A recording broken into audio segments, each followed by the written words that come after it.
बोले सदगुरु भगवान की जय। उमापति महादेव जी की जय। श्री कृष्ण बलदेव जी की जय। मर्यादा पुरुषोत्तम भगवान श्री रामचंद्र जी की जय। हनुमान लला की जय। पूज्य गुरुदेव भगवान की जय।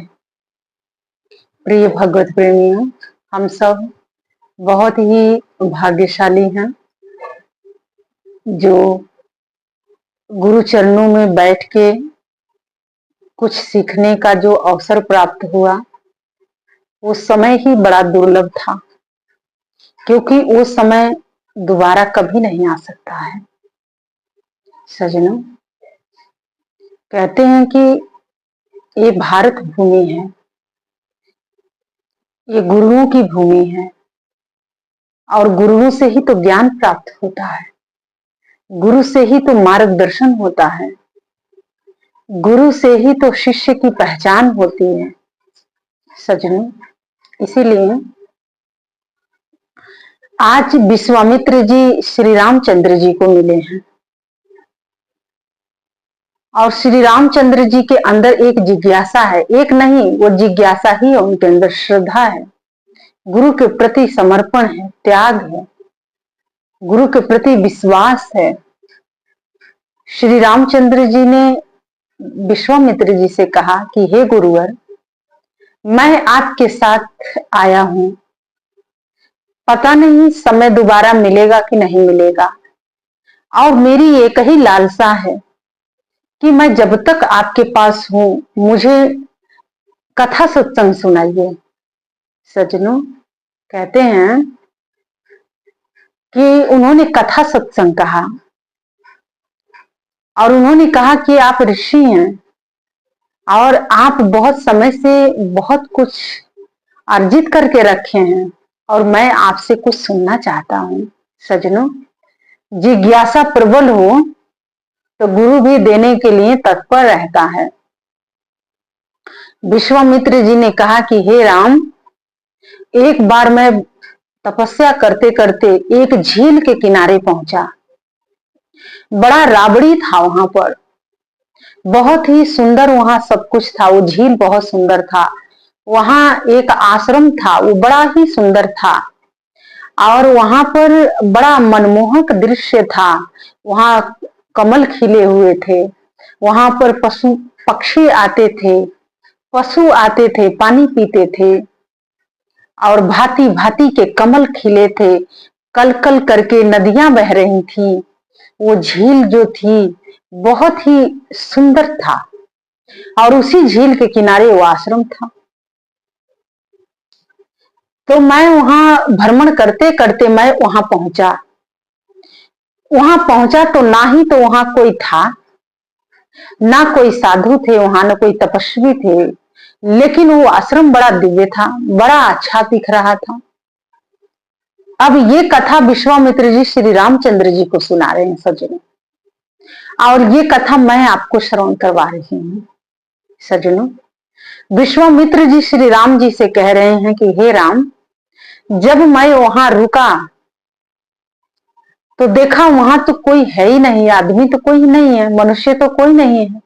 लेकिन प्रातः काल मैंने देखा, जब मैं नहाया धोया, सारे कर्म से पूर्ण किया, तब मैंने देखा कि आकाश मार्ग से एक सुंदर सा विमान आया और उस विमान से एक दिव्य पुरुष थे जो देखने में देवता जैसे प्रतीत हो रहे थे, और उसी झील के किनारे वो उतरते हैं और वहां पर एक लाश पड़ी थी, एक मुर्दा पड़ा था। उस मुर्दा के मांस वो खा रहे थे, खा लिए, फिर अपना हाथ मुंह धोए और खड़े हुए। अब वो विमान पे चढ़ने ही वाले थे, अब मैं ये दृश्य देख रहा था उन्हें।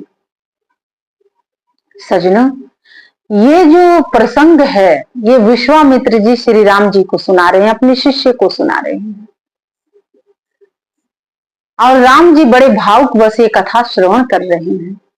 सजनों, विश्वामित्र जी कहते हैं कि हे राम, मैं जाके उस देवता स्वरूप, उस विमान से जो उतरे थे, मैंने उनसे पूछा कि आप कौन हैं? देखने में तो आप प्रतीत होते हैं कि कोई देवता है। आपका लिबास जो है वो देवताओं जैसे है, लेकिन आप भोजन कैसा कर रहे हैं? आप मांस नोच नोच के खा रहे हैं एक मुर्दा का। आखिर क्या कारण है? आप दिव्य विमान से आए हैं। तो जो वो दिव्य विमान से जो आए थे, जो मुर्दे को नोच नोच के खा रहे थे, उन्होंने विश्वामित्र से कहा कि हे विप्र, हे ऋषिवर, मैं एक राजा था, विदर्भ देश के मैं राजा था। मेरा मन जो था उचट गया था और मैंने सोचा कि इस राज्य पद को क्यों ना मैं छोड़ दूं, और मैं इसी झील में बैठ के कठोर तप किया, हठ योग किया। आपने सुना होगा ना, बहुत से लोग हठ योग करते हैं, अपनी इंद्रियों को दमन करते हैं, बाहर से कंट्रोल करते हैं, लेकिन अंदर से उन इंद्रियों से विचरण करते हैं। बाहर से बहुत अच्छा प्रतीत होते हैं, लेकिन अंदर से उतना ही वो विपरीत होते हैं, उतना ही वो अशांत होते हैं। कुछ कह के देख लीजिएगा, समझ आ जाएगा। सजनों, वो कहते हैं कि हमने हठ योग किया अपने शरीर के साथ, और शरीर झील में बैठने के कारण, जल में बैठ के मैंने हठ योग का प्रयोग किया, उसके कारण से मेरा ये शरीर धीरे धीरे नष्ट हो गया। नष्ट होने का मतलब ये शरीर उस योग्य नहीं था कि मैं कोई कार्य इस शरीर से कर सकता था, और उसके बाद मैं इस शरीर को छोड़ के ब्रह्मलोक गया। ब्रह्मलोक का ये नियम है कि जब वहां पर कोई जीवात्मा जाती है इस मृत्यु लोक से, तो वहां पर भूख प्यास नहीं लगती है, क्योंकि वहां पर रसोई घर नहीं बनाया गया है, टॉयलेट बाथरूम नहीं बनाया गया है कि आप जाएंगे तो आपको टॉयलेट बाथरूम करने के लिए जगह मिलेगा, भोजन करने के लिए जगह मिलेगा, सोने के लिए जगह मिलेगा। आपने सुना है ना, जो देवी देवता होते हैं उनके लिए कोई टॉयलेट नहीं बनाया जाता, ये मनुष्यों के लिए बनाया गया है। उनके लिए कोई रसोई घर नहीं है, मनुष्य अपने लिए बनाया है। सजनों, वो प्रकाश स्वरूप है, इसीलिए उनका कोई परछाई नहीं होता है, कोई आकृति नहीं उनकी होती है। मनुष्य के परछाई होती है, मनुष्य की आकृति होती है। जब वो गए वहां, तो उन्होंने कहा कि मुझे यहाँ बहुत भूख प्यास लग रही है। अब वहां रसोई घर तो था नहीं कि उनको कोई पकवान बना बना के दे। ये तो मृत्यु लोक का नियम है ना कि रोज सुबह उठना और पकवान में लग जाना। बहुत तो ऐसे घर हैं, बहुत ऐसे जगह हैं कि लोग उठते ही चाय के गिलास पकड़ते हैं, चाय के कप पकड़ते हैं, न नहाना है, न धोना है, न ब्रश करना है। और बहुत सी ऐसी महिलाएं हैं, न नहाना है, न धोना, फट से रसोई घर पहुंच जाती हैं। लौवा लाट खौवा खाट एक कहावत है। उठते ही जाके वो चूल्हा जलाएंगी, खाएंगी, पहले उधर पूर्ति करेंगी, तब जाके उनसे कोई काम होता है। तो सजनों, जैसा कर्म होता है वैसे ही बरकत भी होता है जीवन में। आपने पहला स्थान जिसे दिया है, तो वही स्थान आपको भी मिलेगा। तो उसमें के वो राजा भी था, अब किया दिया तो कुछ नहीं था, अब गया तो भाई वहां क्या मिलेगा उसको? कुछ नहीं। ब्रह्मा जी ने कहा कि तुम तृप्त नहीं हो। 84 लाख योनियां मनुष्य के लिए बनाई गई है मृत्यु लोक में, और अंत में मनुष्य जन्म मिलता है। और मनुष्य जन्म इसीलिए दिया जाता है कि व्यक्ति हर कर्म को भोग ले, तृप्त हो जाए पहले। अगर कोई अतृप्त यहाँ आता है तो उसे यहाँ शरण नहीं मिलता है, उसे यहाँ जगह नहीं मिलता है, क्योंकि वो अतृप्त है। फिर उसे मृत्यु लोक में भेज दिया जाता है।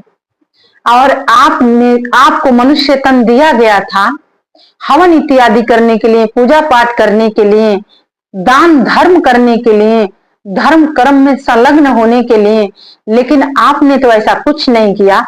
हठ योग किया, और आप प्रकृति के खिलाफ जाके आप हठ योग किए, और आज आप यहाँ आए हैं ब्रह्मलोक में। आ तो गए हैं, लेकिन अतृप्त आत्मा हैं आप। तो आपको यहाँ तृप्ति कैसे मिल सकती है? और यहाँ पर तो कोई रसोई घर नहीं है कि आपको पकवान मिलेगा, और आपने अपने जीवन में कोई दान धर्म नहीं किया है, तो फिर आप संतुष्ट कैसे हो पाएंगे? आप तृप्त कैसे हो पाएंगे? तो इसीलिए हे राजन, अब आपका शरीर उसी झील के किनारे पड़ा है, और जाइए, जब भी आपको भूख सताए, इस बेवान से जाके अपने ही शरीर को भक्षण करिए, खाइए, और फिर आप आइए। सज्जनों, विश्वामित्र जी ने ये कथा भगवान श्री रामचंद्र जी को सुना रहे हैं, और विश्वामित्र जी सुना रहे थे, राम जी को बता रहे थे कि जब मैंने उस राजा से पूछा कि आप अपने ही इस मुर्दा को, जो शरीर है, पंचभूत का जो शरीर है, इसे क्यों खा रही हो? देखने में तो देवता हो, लेकिन कर्म इतना नीच क्यों कर रही हो? आखिर क्या कारण है? तो उस राजा ने बताया कि मैंने ऐसा ऐसा किया था, और यही कारण है कि आज मैं इसे देव जैसे तो मैं दिख रहा हूं, पर मैं हूं नहीं। इसीलिए सज्जनों, इस प्रसंग के माध्यम से आज हमें और आपको बहुत कुछ समझना होगा और सीखना भी होगा, क्योंकि हम लोग मनुष्य जैसे तो हैं, मनुष्य के शरीर तो मिला है, लेकिन क्या मनुष्य जैसा कर्म है? कदापि नहीं। हमारे वेदों में आता है मनुर्भवो मनुर्भवो मनुर्भवो, अर्थात मनुष्य बन जाओ, अभी भी समय है। अगर मनुष्य नहीं बनोगे तो ये शरीर भी एक दिन आपसे छीन लिया जाएगा, और इस शरीर के जो समय निर्धारित किया जाता है, इसकी अवधि जो है वो 100 साल की होती है, 80 साल की होती है, 90 साल की होती है। और इसीलिए मनुष्य जन्म मिलता है कि आप इस उम्र तक आपका शेष कोई भी कर्म बाकी ना रहे, आप सारे कर्मों को भोग लो, और तृप्त होके फिर इस मृत्यु लोक से आप प्रस्थान करो। और प्रस्थान करने के बाद उस निराकार जो प्रकाश स्वरूप जो है परमात्मा, उसी में आपका स्थान है। अर्थात आप जब इस संसार से जाओ तो परमात्मा रूप हो जाओ। इसीलिए कहा जाता है कि मोक्ष मिलता है, मुक्ति मिलती है। किसको? जब आप यहां से तृप्त होके जाएंगे तब न। अगर कोई भी कर्म शेष बच गया है, अतृप्त है, तो फिर 84 लाख योनियां आप बनी हुई हैं, उसमें भ्रमण फिर करना होगा, और अंत में ये मानव जीवन आपको फिर से मिलेगा। तो सज्जनों, कहने और समझाने का तात्पर्य यही है, समझने का भाव यही है कि अगर मनुष्य जन्म आपको मिला है तो आप ऐसा सत्कर्म करिए कि आपका लोक भी संवरे और परलोक भी संवरे। बाबा ने बहुत सुंदर श्लोक की रचना किया है कि साधन धाम मोक्ष कर द्वारा, पाई न ते ही परलोक समारा। गोस्वामी तुलसीदास जी ने लिखा कि ये शरीर एक साधन है। किसके लिए? परमात्मा के लिए। बहुत से लोग कहते हैं समय ही नहीं है, और ये सब करके भी क्या मिलने वाला है? सज्जनों, आप इस कथा से समझ जाएंगे कि क्या मिलेगा। इसीलिए देवी देवताओं की कोई आकृति नहीं होती है, उनके लिए कोई टॉयलेट बाथरूम का निर्माण नहीं करवाया जाता है। उन्हें जो आप मेवा मिश्री जो आप भोग लगाते हैं, उसमें तुलसी पत्र डाला जाता है, और वो सुगंध लेते हैं, वो सुगंध से तृप्त हैं। और आप मनुष्य हैं, लेकिन सब कुछ पा के भी, सब कुछ खा के भी अभी भी तृप्ति नहीं है, तो फिर कब तृप्ति होगी? क्योंकि अंतिम जन्म होता है मनुष्य जन्म। इसके बाद इसीलिए जन्म मिला कि आप परमात्मा जैसे बन जाओ, यहां से जाने के बाद परमात्मा रूप हो जाओ, मुक्त हो जाओ इस 84 लाख योनियों से। लेकिन अभी भी कर्म का ही बोध नहीं है। क्या आपका भोजन शुद्ध है? आज के समय में किसी ने मुझसे पूछा था कि दीदी, अकाल मृत्यु क्यों होती है? तो अकाल मृत्यु उन्हीं की होती है जो अतृप्त आत्माएं होती हैं, क्योंकि उनको जीवन तो मिला, लेकिन वो जीवन से संतुष्ट नहीं रहे, अपने कर्म से संतुष्ट नहीं हो पाए। तो सज्जनों, अतृप्त आत्माएं भटकती हैं, और वो इसीलिए भटकती हैं क्योंकि उनको शरीर नहीं मिल सकता है। अब भटकते रहो, कई कल्पों तक वो आत्माएं भटकती हैं, और जिन्हें प्रेत आत्मा कहा जाता है, उनको शरीर नहीं मिलता है, वो इधर उधर भटकती रहती है। तो सज्जनों, ये मानव जीवन इसीलिए मिला है कि आप लोक भी संवार लो, परलोक भी संवार लो। जिस लोक में आप आए हैं, इस लोक का नाम है, अगर आपको नहीं पता तो मैं बताती हूँ, मृत्यु लोक है। आपको विधाता ने इस मृत्यु लोक में भेज दिया है कि आप जाओ लोक और परलोक संवार लो। लेकिन यहाँ तो व्यक्ति लोक को ही संवारने में लगा है, परलोक तो भूल ही गया है। लोग कहते हैं कौन देख रहा है, कौन जानता है कि अगले जन्म में क्या होगा। लेकिन आपके समक्ष मैंने ये जो कथा सुनाई हूं, जब कोई कुछ करेगा ही नहीं तो मिलेगा क्या। तो आज अपने ही शरीर को खा रहे थे ना आके, तो कहीं यही हर्ष हमारा और आपका ना हो जाए। सज्जनों, कोई भी कर्म करते समय आप विचार करिए कि आप क्या कर रहे हैं और इसका परिणाम कितना भयानक होगा। सज्जनों, कहते हैं कि जो बिना सोचे समझे जो कर्म करता है तो पीछे पछताए, और पछताने के बाद क्या हाथ में मिलता, कुछ भी नहीं, क्योंकि न तो समय आपके पास है न जीवन आपके पास है, दोनों ही निकल चुका है। फिर पछता के क्या मिलेगा। जैसे वो राजा पछता रहा था, जब वो जीवन उसको मिला था तो उस जीवन का मूल्य नहीं समझ पाया, जीवन की कीमत नहीं समझा। जब इस मृत्यु लोक से गया तो वहां ब्रह्म लोक में जाने के बाद उसे एहसास हुआ कि मृत्यु लोक में मुझे क्यों भेजा गया था। तो सज्जनों, हम और आप अगर मनुष्य तन मिला है इस संसार में, अगर हम लोग आए हैं तो क्यों आए हैं, हमें अपना लोक और परलोक दोनों संवारना है।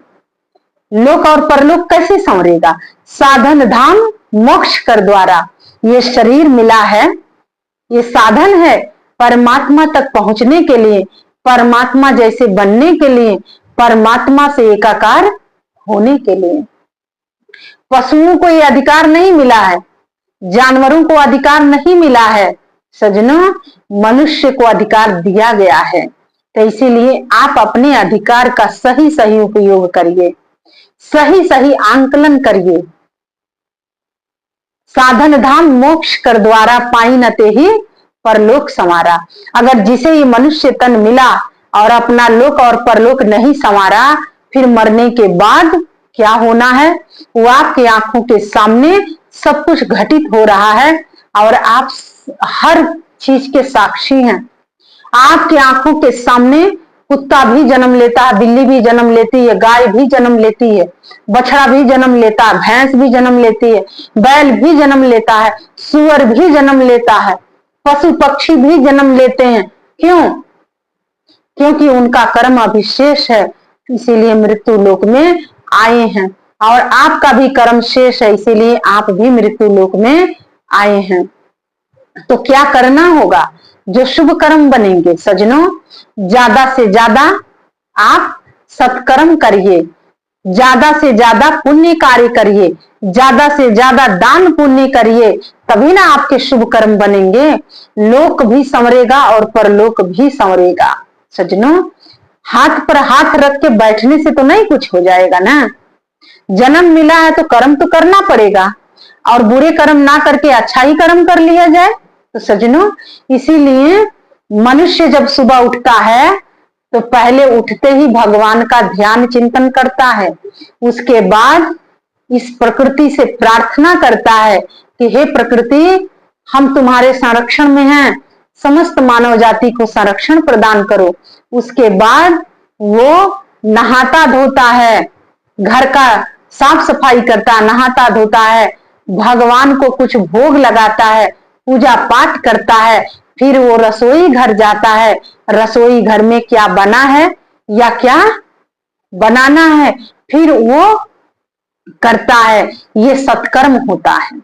और जो लोग सुबह उठते ही ना तो मुंह पर पानी पड़ता है, ना हाथ पैर पर पानी पड़ता है, सीधे रसोई घर जाते हैं, ना तो शरीर स्वच्छ होता है, ना वस्त्र स्वच्छ होता है, और जाके सीधे बनाते हैं और खाते हैं। ये कौन सा कर्म है? ये तो जाने के बाद एहसास होगा आपको। सज्जनों, मनुष्य जन्म इसीलिए आपको दिया गया है कि आप सत्कर्म करिए और अपना जीवन संवार लीजिए, लोक संवार लीजिए, परलोक संवार लीजिए।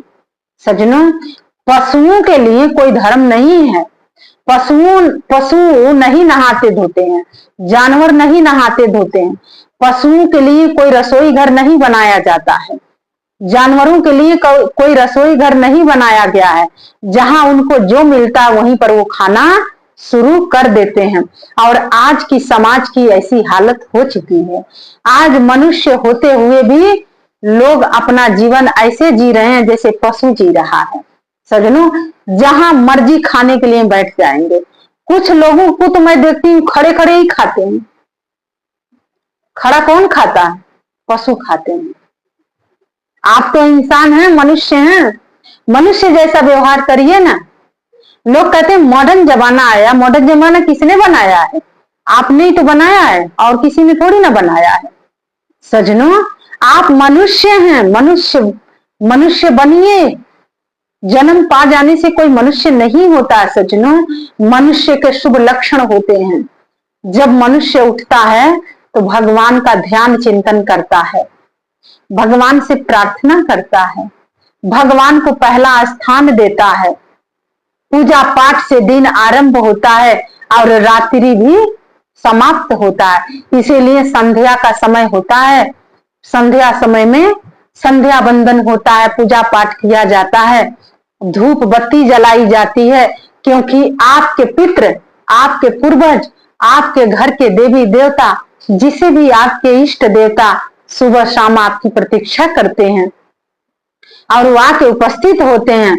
और जिन घरों में ऐसा नहीं होता है, उन घरों में हमेशा दुख, तकलीफ, कलह, कलेश, विपत्ति।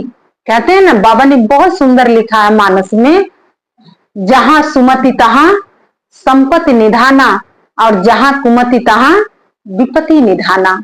सजनों, ये तो कर्म से ही तय होता है कि आप अपने घर में सुमति लाना चाहते हैं कि कुमति लाना चाहते हैं, ये आप पर आधारित है।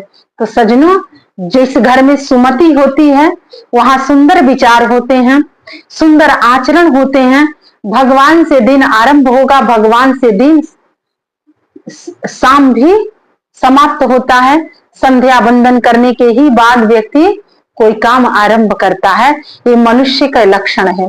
सज्जनों, भगवान श्री रामचंद्र जी ने अपने गुरु विश्वामित्र जी से प्रश्न किया और पूछा कि दिन कैसा होना चाहिए, शाम कैसा होना चाहिए। और उन्होंने बताया, उस राजा के माध्यम से हम सब भी जन्म पाए हैं तो अपने जन्म को संवार लें, सुधार लें। क्योंकि इतना भी किसी चीज में मत लिप्त हो जाओ कि आगे कुछ है ही नहीं। सज्जनों, पहला स्थान, पहला समय भगवान का है। जब तक आपकी इंद्रियां काम कर रही हैं तब तक तो आप भगवान की सेवा कर लो, भगवान का चिंतन बंदन कर लो। सज्जनों, जब ये शरीर किसी नहीं, जब अचलस्त हो जाएगा, नहीं हो पाएगा, तब के तब देखा जाएगा। और मुझे ऐसा लगता है कि जो सत्कर्म में है, भगवान कभी उसका ऐसा समय नहीं लाते हैं। तो सज्जनों, यही कारण था कि जो पहले के लोग थे 100 साल अपना जीवन जी के जाते थे और स्वस्थ होके जाते थे। वो 100 साल में भी स्वस्थ होते थे, उन्हें कोई बीमारी नहीं सताती थी, कोई रोग से वो ग्रसित नहीं होते थे। क्योंकि उन्हें, उनके जीवन में सत्कर्म था, धर्म था, धर्म कर्म था। उठते ही वो भगवान का ध्यान चिंतन करते थे। लेकिन यहाँ तो उठते ही लौआ लाट खौआ खाट में व्यक्ति लग जाता है, न हाथ पर पानी न मुंह पर पानी, और सीधा व्यक्ति कहाँ जाता है? चाय से दिन आरंभ हो रहा है। सजनों, चाय गलत नहीं है, हमारे कहने का मतलब ये नहीं है।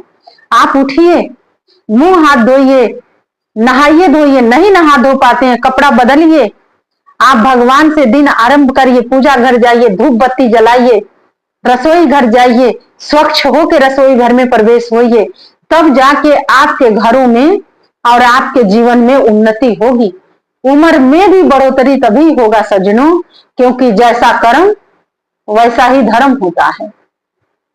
जैसा आप कर्म करेंगे वैसे ही आपको फल मिलेगा सज्जनों। तो इसीलिए मनुष्य है, मनुष्य जैसा व्यवहार करिए और साधन धाम मोक्ष कर द्वारा पाई न ते ही परलोक संवारा। ये मनुष्य तन इसीलिए मिला था, हम लोक भी संवारे और परलोक भी संवार लें और हर घटना से हम कुछ ना कुछ सीखें। और आइए मैं अपने विचारों को विराम देना चाहती हूँ और आप समस्त मानव जाति से आग्रह करना चाहती हूँ कि उन्हीं भगवान के चरणों में एक जय घोष अर्पित करते हैं। तो बोलिए मर्यादा पुरुषोत्तम भगवान श्री रामचंद्र जी की जय, उमापति महादेव जी की जय, श्री कृष्ण बलदेव जी की जय, पूज्य गुरुदेव भगवान की जय। जय श्री राम, जय श्री राम, जय जय श्री राम। और विश्वामित्र जी की भी जय। धन्यवाद।